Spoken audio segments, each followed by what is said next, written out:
Okay, so I've been seeing this a lot with Clarence and Queen, but it's genuinely true. Like, you cannot date your type. If you are constantly dating your type and it ain't working out, girl, check the DMs.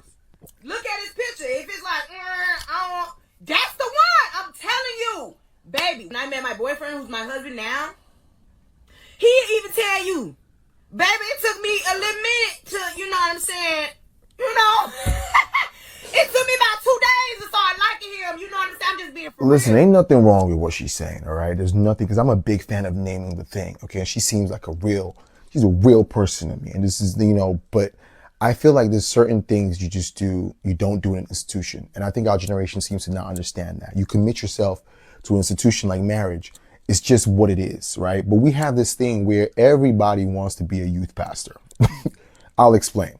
Everybody wants to be a youth pastor in a sense. You know how your youth pastor is just a guy who happens to love God and want to preach the word of God? There's nothing wrong with that, I reiterate.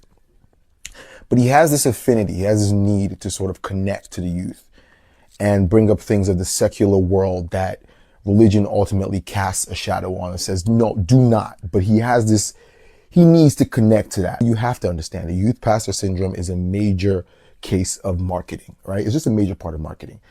Kendrick is a secular artist singing, they're not like us, they're not like us.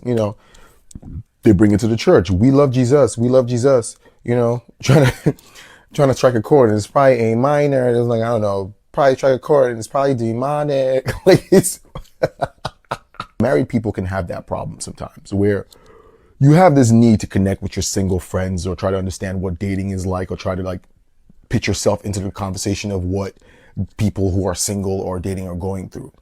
Like, she had no business making this video or the people who are pretty, nobody else had any business making this video, right? But they had to be in the conversation, some razzle dazzle, add some spice. Yo, I used to think my nigga was ugly, which is wild.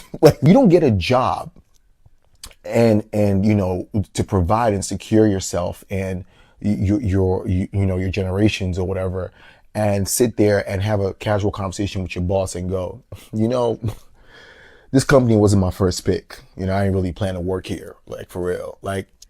You don't do that. That's not a conversation you have because you made a commitment to the company. This is what's putting food on your table. This is what you've committed to. You see it through. But you don't sit down and go make videos about how, oh man, just so you know, this company, not my type. I looked up a lot of companies, and obviously the companies that I looked up are the companies that I really